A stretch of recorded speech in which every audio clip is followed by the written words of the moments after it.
Hey guys! Welcome back po dito sa aking YouTube channel. Ang mainit nga po nating update ngayon na pag-uusapan ay ang tungkol dito sa live views ng TVJ. Grabe nga yan, Collegiate Record. So, umabot po ng 1.5 million views. So, sobra pong nakakatuwa, no? Talagang niyanig po ng TVJ na naman ang noontime show.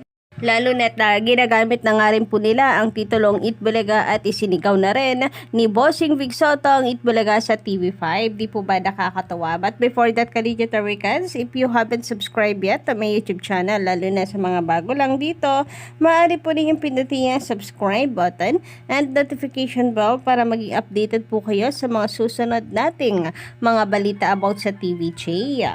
And eto nga, simulan naman po natin ka-OG ang mainit po nating balitaan na kung saan ay grabe nga Collegiate Records sa TVJ. Muli na naman po nilang niyanig ang noontime show, lalo na ngayon na talaga napakainit po ng issue between Tape Inc. and TVJ.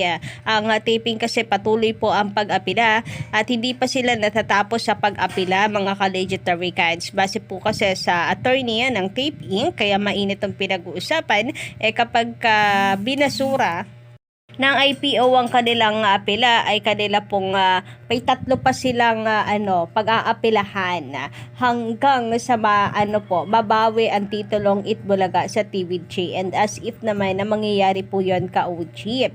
Napakatibay po ng laban ng TVJ bukod sa live testimony ng totoong gumawa ng title na Eat Bulaga. Hindi rin nila talaga kayang patunayan na sila po ang nagmamay-ari po nito. And baka mamayan yan yung mga witness na makuha pa po nila Collegiate Records sa hindi natin alam kung kakampi ba talaga nila or maging sanhi pa ito para lalo lamang pong aprubahan ang TVJ or paboran ang TVJ. Kung katotohanan lang din naman po kasi ang usapan ay 100% TVJ na po agad ang panalo. Pero knowing naman sa ganyang batas ka-OG, kaya kumukuha ng mga magagaling na abogado ay nababaliktad po minsan talaga. But of course, tayo po hindi tayo nawawala ng pag-asa Collegiate Records doon. Nananatili na tayo po ay naniniwala na malalagpasan at maipapanalo po ng TVJ ang laban na ito, and of course kay Attorney Buko. And ito na nga Collegiate Records, kahapon ang live po ng TVJ, grabe sa Facebook guys. Ang dalawang Facebook po, TV5 and TVJ, ay umabot po ng kalahating milyon as of kaninang umaga. So, 563K, and kung ito total po natin yan, yung dalawang yan, ay sa 1 million na po agad, 1.1 million views agad Collegiate Records. Facebook pa lamang, hindi pa po kasama ang YouTube niyan, and inaasahan po natin lalo na yung live ngayon. So iniintay lang po natin ang mga team replay, and malamang po niya na abot na naman po ng million views tayo. Samantala sa TVJ official naman December 7, 2023, 429K po as of kaninang umaga. Sayang hindi po natin nakuha yung sa TV5, pero nananatili na mataas po ang live viewers natin. So, bale, 1.5 million views po ang TVJ kahapon. So, niyanig na naman po ang Pilipinas. At napakarami po ang nakatutok sa TVJ para suportahan ang pagbabalik ng Eat Bulaga sa original creator po nito. And of course, yung mga susunod pong mangyayari, ang bagong bihis na Eat Bulaga Collegiate Records, dapat din po natin tong abangan lalo na sa 2024 kasi parang inaasikaso na rin ng TVJ ang mga bagong logo and ang mga bago po na pasabog po ng Eat Bulaga, ang pagbabalik sa TVJ. Samantala, sabi ni Eddie Bukayo dito, isang paalala mula sa IPOPL, kahit kayo pa ang nauna sa trademark registration, kapag ang tunay na may-ari na ang nagparehistro, mas may karapatan pa rin ito. Hindi pa unahan ang pagpaparehistro para masabing sa iyo ang trademark. Ang sukatan kung ikaw ang may-ari ay alam mo kung paano mo ito nabuo at kailan mo ito nabuo. Hindi yung nangangapa ka para sa testimonya. Ang labas noon, peke ka at huwad ka na may-ari. Ang tunay na may-ari, alam kung paano niya ginawa ang obra niya. na napatunayan ng TVJ, gets mo? So isang malaking sampal po ito para sa mga nakiklaim ng Itbulaga. Hindi lang po sa taping, pati na rin po sa mga host nito, lalo na si Paulo Contis, na kanila pong pinagsigawan na sila ang tunay na bulaga. Lalo na't nung kanila pang i-highlight na hindi daw tahanang pinakamasaya ang kanilang title, kundi Itbulaga. Yung pagkakasigaw pa naman po nila ay pananampal sa TVJ na sila ang tunay na bulaga, and yung pag-explain nitong si Paulo Fuentes ay talagang napakasiga. Siga later, iyak, siga ngayon, iyak later, ayon po sa mga netizen. Grabe daw kasi, akala mo napakalaki ng ambag sa Itbulaga, ayon sa mga netizen. Nitong si Paulo Fuentes, baka raw hindi pa siya sinisilang, mayroon ng Itbulaga. At saka, sa kanilang dalawa ni Yorme, parang mas malaki ang ambag ni Yorme kaysa sa kanya. Pero, siya tong ang tahol ng tahol at talagang dakdak ng dakdak. Nagiging spokesperson kesyo ng tape ink. Halata namang ginagamit lamang siya ng tape ink para lahat ng pangbabatikos ay sa kanya mapunta at safe ang kanyang mga amo. Samantala, sabi naman ni Froilan Esguerra, thank you Lord Jesus, panalo ang TVJ sa TV5, buong the record solid forever. Yes guys, forever po tayong sasuporta sa TVJ hanggat kaya po natin ka-OG na ipagtanggol at suportahan ang TVJ.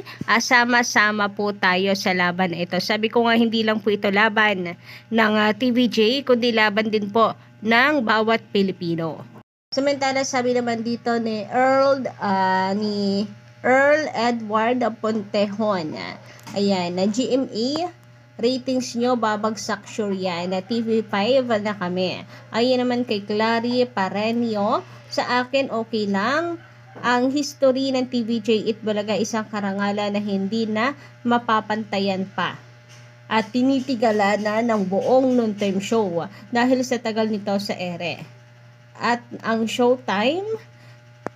noontime show na alam ng lahat ay It's Showtime at Itbulaga TVJ lang. Congrats TVJ at Legendary Records 14344. Yes guys, sabi nga ng iba mas okay pa sa kanila ang Showtime kaysa dito sa Itbulaga. And talaga naman, dalawa lang po ang noontime show natin dito sa Pilipinas. Walang iba kundi ang Itbulaga, pati po ang Showtime. Ang tape, naku, wag na po ninyong anuhin dahil sila po yung mga bagong sulpot.